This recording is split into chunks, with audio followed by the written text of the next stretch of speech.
What's going on, everybody? Jacob here with JK Productions. The football season is right around the corner. Teams are in their training camps. The regular season is set to kick off in 2 months from now. And with that, the start of the fantasy football season is about to come. And today, I'm going to hit you guys with my top 10 running backs going into this season. So my first guy on this list is really the most obvious pick in this draft. He's the first running back. He's the first person taken off the board in every single league. And if he's not, there really is some judgment issues with that first person picking. That, of course, being Jonathan Taylor, the running back for the Indianapolis Colts. Last year, Jonathan Taylor took over as the RB1 about midway through the season, finished with 1,811 rushing yards, 18 rushing touchdowns with 360 receiving yards, 2 touchdowns. That's a grand total of 2,171 all-purpose yards and 20 total touchdowns. Led the running backs with 333 fantasy points, led the league in carries. There's so much reasons to like this guy that I'm very confident are going to continue over into next year. The Colts have one of the highest graded offensive lines according to PFF, with the 10th best offensive line in football. He gets all their goal line carries. He gets a lot of work in the receiving game coming out of the backfield. He was the RB1 last year. This isn't going to change.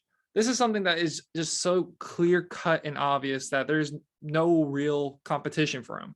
The next couple running backs are just in competition with themselves. They're not going to be able to jump over Jonathan Taylor. What he did last year, I'm sure is going to carry over this year, especially you look at the competition he has in the backfield or lack thereof. You have Nyheim Hines, you have Philip Lindsay coming over the Dolphins, so you have nobody to steal touches away from him. So I'm sure Jonathan Taylor is the #1 running back for this year. So with Jonathan Taylor out of the way, the most obvious pick in this draft, the second, third, fourth running backs, even fifth, are kind of all in the same tier. And you can make arguments for all those guys for being the second best running back. In my opinion, my #2 running back is going to be Austin Ekeler with the Los Angeles Chargers. Last year, Austin Ekeler finished 911 rushing yards, which isn't too great if you just think about it from a running back, but he did have 12 touchdowns, and on top of that, led the league in receiving yards as a running back with 647 receiving yards and also 8 touchdowns out of the backfield, catching passes. That's a total of 1,558 yards from scrimmage. Austin Ekeler gets touches in so many ways. He lines up in the backfield, lines up in the slot. The Chargers have the 12th rated offensive line, so no real worry there. And the offensive system for the Chargers is fast-paced. And when you look at the teams in the Chargers division, you see the Chiefs, you see the Raiders, you see the Broncos. That division is going to be so competitive that these guys, these top players, these top fantasy players for each of those teams are going to be getting touches late in the games because of the fact that their teams are going to be neck and neck with their entire division. Austin Ekeler, with his 70 receptions, which was second in the league for a running back. So most yards, second most catches in PPR. Obviously, that's huge. Has the second highest red zone usage rate in the league. And there is no threat coming out of the backfield. They drafted Isaiah Spiller. They have Joshua Kelly there. Austin Ekeler is the workhorse, even though he's very undersized. You don't really look at him and think of workhorse. Austin Ekeler is that guy for the Los Angeles Chargers. 4th overall in usage, was RB2 last year. I have him again as the RB2 this year. Following him is the king, Derrick Henry. Derrick Henry was the RB1 last year when he did get hurt. And even with missing the entire second half of the season, Derrick Henry finished as the RB14, even though he missed 9 games. His 17-game spread last year, if he played the full 17 games, is unreal. He would have finished with 1,991 rushing yards alone and 20 touchdowns on top of that. If you add in the little game he does get in the receiving game, he would have been over 2,000 all-purpose yards and could have probably had 21, 22, 23 touchdowns. His fantasy point spread, we saw that Jonathan Taylor finished with 333. If Derrick Henry would have continued on the path that he had, Derrick Henry would have finished with 410 fantasy points. So then begs the question, why isn't he the RB1 for this year?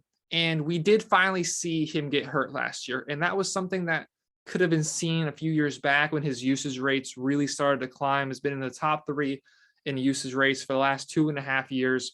And he's a big body. He takes a beating out there. So it was a wonder as to when was he going to get hurt. He had that foot fracture last year, which had him miss the second half of the regular season, did come back for the playoffs. So that shouldn't be nagging over into this year. But injuries do concern me a little bit with him, with his play style. I don't really have any concerns with competition in the backfield. I don't have really any other concerns with the offense around him stealing touches. You can see that how you want. The receiving game is kind of meh, and Ryan Tannehill is, in my opinion, a pretty bad quarterback. You have Treylon Burks being drafted, and there's a lot of negative reports about him out of Tennessee so far. Robert Woods is coming in with an injury that he sustained last year with a torn ACL. So that offense outside of him isn't good, but so far that hasn't stopped him from getting his touches, getting his points, and I expect that to continue, so I have him as my RB3. RB4 is definitely controversial. There's a lot of mixed opinions about where he should be selected. And that's somebody who has also dealt with injuries just on a much worse scale, that being Christian McCaffrey. Over the last 2 seasons, McCaffrey's only played in 30% of the games. But when he does play, it's incredible. When he played last year, he scored above 20 points in the 4 out of the 7 games which he played. 2 of those games where he didn't get above 20 fantasy points were because he got hurt in those games, which is the big concern. In non-injury games, he never dipped below double digits. The games he did get hurt, week 3 against Houston, week 3 down here in Miami. When he is healthy, he is arguably the RB1. If injuries are taken out of the equation between him, Jonathan Taylor, and Derrick Henry, I'm not sure who is the best amongst the bunch. It could easily be McCaffrey because similar to Ekeler, in fact, better than Ekeler, the usage he gets in the passing game is the best in the NFL. He averages 6 catches a game when he's healthy. I don't know if he's going to be healthy this year. It's something that we have to worry about every single time you draft him, especially with him being a first-round pick. But I think he's worth the risk. There's a bunch of players on here that have slight injury issues. His injury issues have been pretty severe. He is really young, so his body hasn't taken a lot of beating yet. So I hope he can maintain, and I hope he will prove me right as I have him here at RB4. Running back number 5 is somebody that I really love in fantasy. I've drafted him the last 2 years as my first RB off the board, that being Dalvin Cook. Dalvin Cook kind of has a reputation now for also getting hurt, but he hasn't really had a bad injury. Last year, he missed 4 games and still finished with 1,159 yards and 6 touchdowns. If you've played all 17 games, that's a spread of 1,516 yards just on the ground alone. He gets those little nicks and bruises, and they usually hold him out for a game or so. So if you are to draft Dalvin Cook, I would suggest also drafting Anthony or on something Madison. I forget what his first name is. Or also love drafting other people's handicaps. Like if somebody drafts Aaron Jones, go grab AJ Dillon because that value could skyrocket. But if you are going to get Dalvin Cook, I would suggest drafting Madison. And Madison does great when Cook gets hurt. However, Madison, weirdly enough, never really takes carries away from Dalvin Cook when Dalvin Cook's healthy. This new offensive system, we could see otherwise. We could see Madison get a larger role. But this new system for sure is going to guarantee this offense is going to be a lot more dynamic and a lot more fun to watch. Justin Jefferson, somebody who I'm really high on. Adam Thielen always seems to catch a lot of touchdowns. He's starting to regress a little bit. And Adam Thielen does take away some red zone touches in the passing game. So there's that. But I trust this offense to really blossom under first-year head coach Kevin O'Connell. And I trust that Dalvin Cook's usage is going to stay high, as well as his passing game numbers are going to stay high. Following him, I have Joe Mixon out of the Cincinnati Bengals. Last year, Mixon finished with 1,205 yards, 13 touchdowns, 42 catches, 314 yards, and another 3 touchdowns. He's coming off his best season as a pro. And it really makes sense when you look at the changes we've seen to that Cincinnati offense. Joe Burrow has came in and been a huge help to that team. Jamar Chase had the best rookie season in NFL history. And Joe Mixon then had his best year as a pro. He's coming out of a season where he was 5th in red zone rushing touchdowns, despite only being 13th in red zone carries. So if he continues to get more carries in the red zone, I expect those touchdown numbers to go even more up than they did this year. So one thing that you could question about him is we haven't seen the sustainability with him where he's racking off good season after good season. That was his first year where he's like, okay, this guy is legit. Going into last year's draft, he was a meme to me. I was like, don't draft Joe Mixon. Don't draft Joe Mixon because multiple years in a row, we've drafted him. We've got burned, but he finally showed out last year. And I expect this production to continue. He is going to continue in this offense where it's high power. There's going to be a lot of offensive snaps. Finishes RB3 last year. I don't expect him to maintain that high of numbers, but coming off the board as RB6 is rightfully where I think he should go. And then we have playoff Lenny, Leonard Fournette.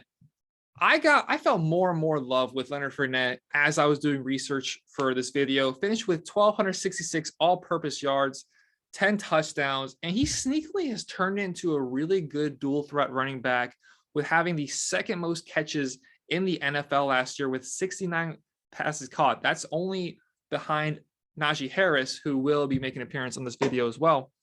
His red zone numbers are great. His red zone and inside the five numbers are great. He's running behind the 4th rated offensive line in the league. He's going to get even more production now that the Buccaneers let Ronald Jones walk in free agency. He's now a member of the Chiefs, and Chris Godwin is going to be missing at least half a season, if not longer, with that late season injury he sustained last year. So he could catch even more passes. We've seen him line up in the slot before. Tom Brady, we all know, isn't the most mobile quarterback, so there are a lot of dump offs that are going to come his way. And just the more and more I did research on this guy, there's not too many red flags. He doesn't get hurt that often. He's in an offense that's built to succeed.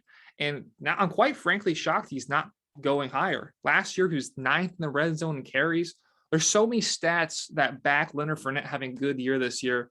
So I had him originally as 9, but the more and more I did research on Leonard Fournette, he is arguably a must draft for me if you're drafting in like the mid-second round. And if you draft him early in the second round, I really can't argue against it. Then we have one of the guys I just mentioned being Najee Harris. Najee Harris finished last year, 1,200 yards, 7 touchdowns, 74 catches, highest amongst running backs, or 469 yards, 3 touchdowns, which led the league for running backs. PPR, you absolutely love to see that production in the passing game. Incredible rookie year, finished as RB4 last year, and he's without a doubt still a top 10 running back. But Najee Harris, I'm not as high on him as a lot of people are. Last year, those 74 catches are not going to happen again. He had Ben Roethlisberger last year, who was just dumping passes off to him. He had 12 catches, I believe, in their week 3 matchup. That's not going to happen now that they have a mobile quarterback with Mitch Trubisky.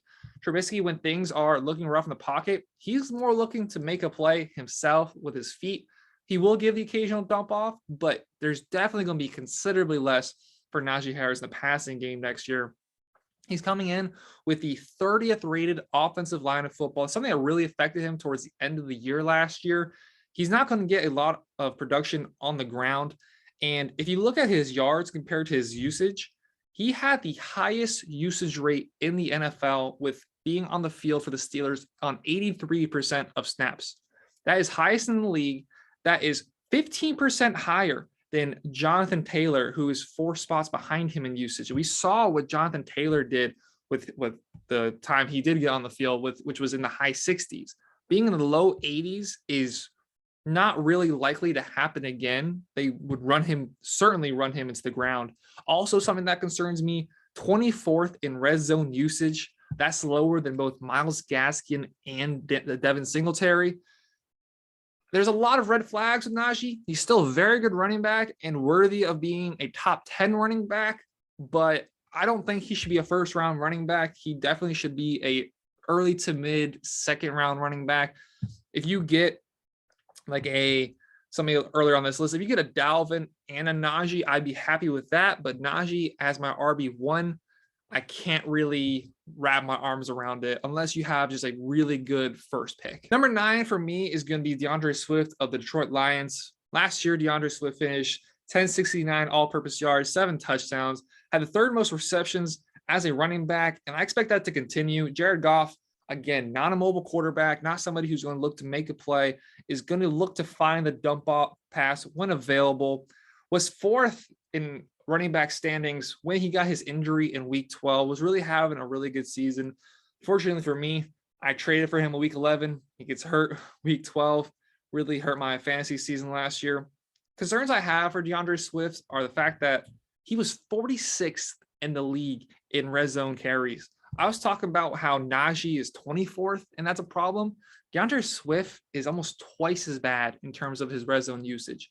A lot of the time, they're putting Jamal Williams in the backfield. Jamal Williams actually had a better red zone usage, and even more importantly, Jamal Williams had a better inside the 5 usage. He had more carries inside the 5-yard line than DAndre Swift did. And Jamal Williams is still on the team. He isn't going anywhere. So I do expect to see a similar line there with Jamal Williams get a lot of red zone opportunities there for the Detroit Lions. He only was on the field 50% of the time. He was able to amount a lot of yards in that time and get to the RB4 at week 12. But the amount of times they go to Jamal Williams definitely concerns me. But he's still a very talented back. Love his ability to catch passes. I love how he finished 3rd in the league with that last year. I do expect that to continue. So that really holds him up. But I do have DAndre Swift at RB number 9. And then to round out my top 10, I have Aaron Jones of the Green Bay Packers. There's a lot to love of Aaron Jones going into this year. The Packers losing Devontae Adams is really going to transform this offense to be more run-oriented, which is really good for him and A.J. Dillon. Last year, he finished with 1,190 yards from scrimmage, 10 touchdowns. I expect him to get a lot more work in the passing game on top of the 52 catches he had last year, which was tied for 5th in the NFL. I expect that to continue. The only issue is I do see A.J. Dillon taking a lot of snaps for him, especially as the year goes on. A.J. Dillon gets more looks on the goal line as the big body running back he is. So he is going to take some touchdowns away from him. But with the 5th rated offensive line in football, tied for 5th in catches in the NFL, Aaron Jones is still a very viable running back. And I have him higher than some other guys that you could draft, like Cam Akers, like Nick Chubb, who also kind of get touches taken away from them. I like Aaron Jones just a little bit better than those guys. So that is my top 10 for running backs going to the 2022 fantasy football season. I got Jonathan Taylor, Austin Ekeler, Derrick Henry, McCaffrey, Dalvin Cook, Joe Mixon, Leonard Fournette, Najee Harris, DAndre Swift, and Aaron Jones rounding out my top 10. Who are your favorite running backs to draft for this year's fantasy football season? Who are some guys that you're high on? Who are some guys that you're low on? Please let me know in the comments down below. I'm going to be releasing a few more fantasy football videos as we get closer and closer to the season. We'll have one out in a few days now about the wide receivers. Also going to be looking at some must drafts, some must avoids, some question marks. I really love fantasy football. So I'm going to be getting you guys with a lot more fantasy football content. But thank you all very much for watching. Please like, please subscribe. Have a great rest of your day. Take care, everybody.